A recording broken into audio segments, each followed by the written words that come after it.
Walk into the Clock Towers condominium complex on Columbia Avenue in Lancaster, Pennsylvania, and nothing tells you what used to stand there. The lobby is quiet. The residents check their phones for the time.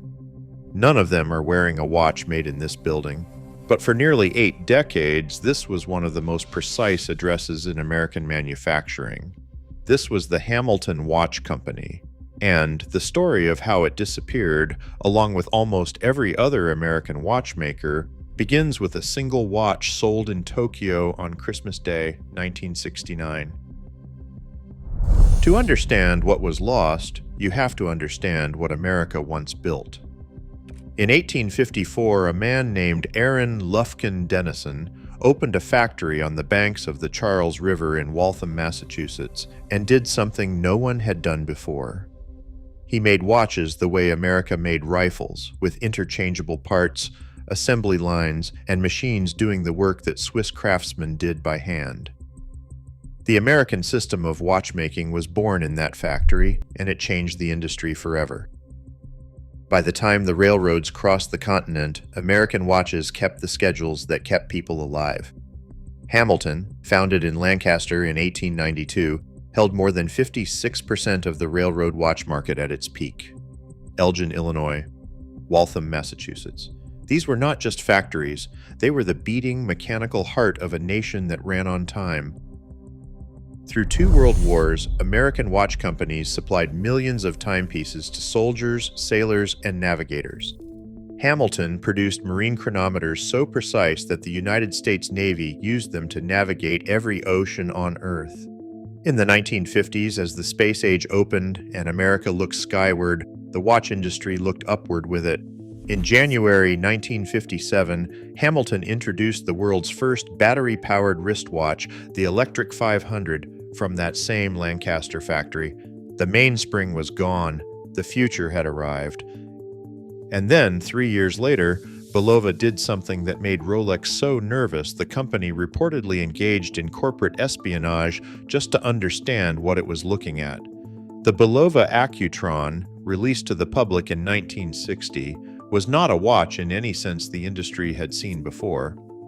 Instead of a balance wheel ticking back and forth, its heart was a tuning fork, a tiny steel fork vibrating at exactly 360 cycles per second. You could hear it. A soft, constant hum, barely audible in a quiet room, but there. Accurate to within 1 minute per month.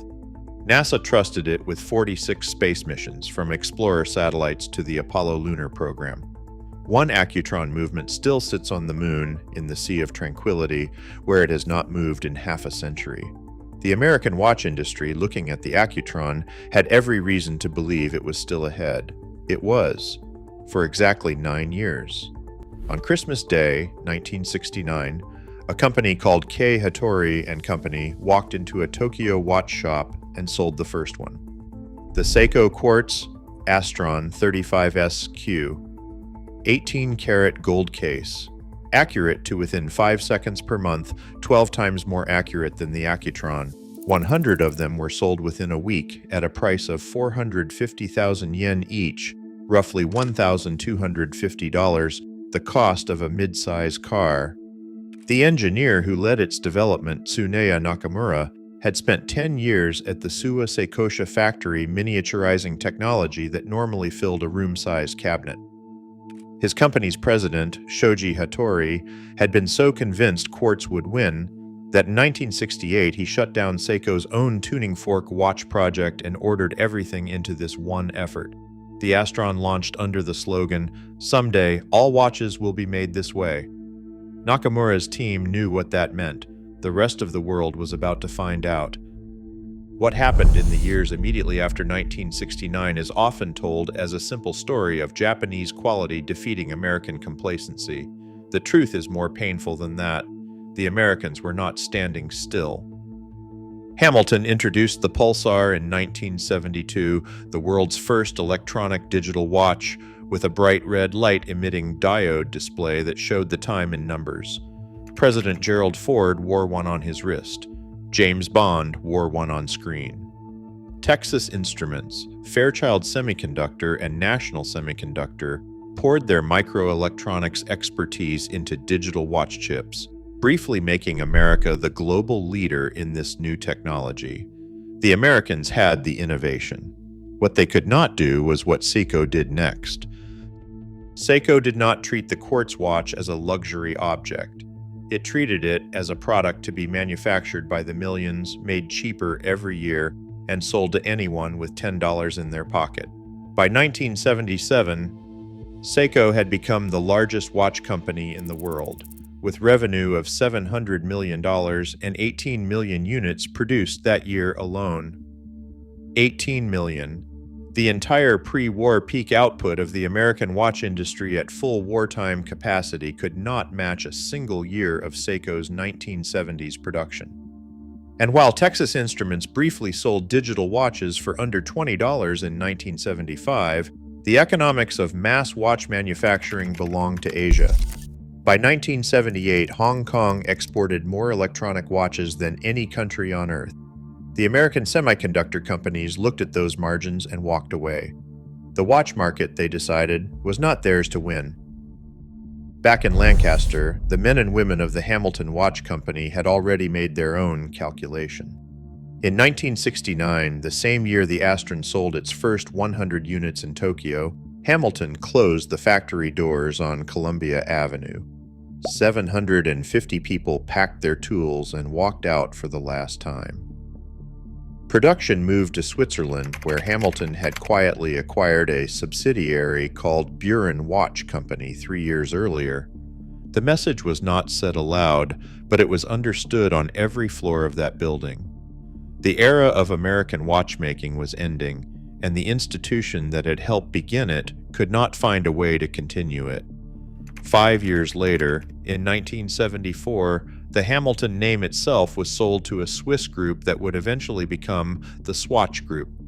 The factory on Columbia Avenue became condominiums. The address that once produced the railroad watches that kept America on time now houses people who check the time on their phones. Hamilton was not alone. Elgin National Watch Company, which had made watches in Illinois since 1864, collapsed. Waltham, the company that had invented the American system a century earlier, was gone. Bulova, the company whose Accutron had made Rolex nervous enough to spy on it, eventually sold to Citizen Watch Company of Japan. The brand names survived, but the factories did not. The workers did not. The knowledge that lived in those buildings, the feel of a hairspring between trained fingers, the sound of a movement in proper beat, the smell of the oils that kept a balance wheel singing for decades. That knowledge dispersed and did not reassemble. Only Timex endured in any meaningful form, and it did so by building factories in the Philippines and letting go of the idea that an American watch had to be made in America. There is something that keeps returning when you trace this story carefully. The Americans who built the Accutron were not fools. The men who created the Hamilton Electric were not blind to the future. They could see quartz coming. They simply could not imagine doing what Seiko did with it, stripping it of all pretense, manufacturing it in quantities that made precision a commodity rather than a craft, and selling it at a price that made an argument on quality irrelevant. The American watch industry had been built on the idea that a watch was a serious object, made by serious people, built to last a lifetime and pass to the next generation.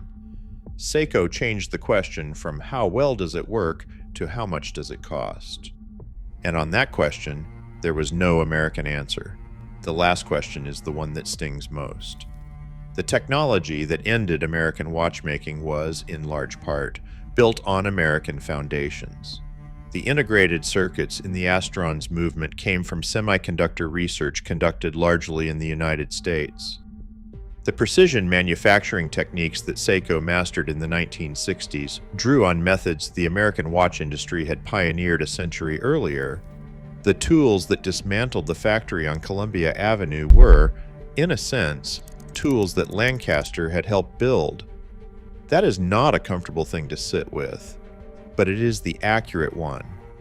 Stand in that Lancaster condominium lobby today, and the silence is complete. No machinery, no morning whistle, no smell of the oil that watchmakers called their medium, the substance between skill and steel. The clock tower's name is the only acknowledgement that something else once stood here. Somewhere inside the building, preserved in a display case at the National Watch and Clock Museum a few miles away, is a Hamilton Railroad watch from 1905. Accurate, clean, still running if you wind it. The hands still move. The seconds still tick. The factory that made it does not exist anymore, and the industry that surrounded it is gone, and the watch keeps time anyway, as if it hasn't been told. If this kind of story is what you come here for, the decisions, the people, the moments when an entire industry turns on a single object, subscribe to the channel and like the video. There is a lot more coming.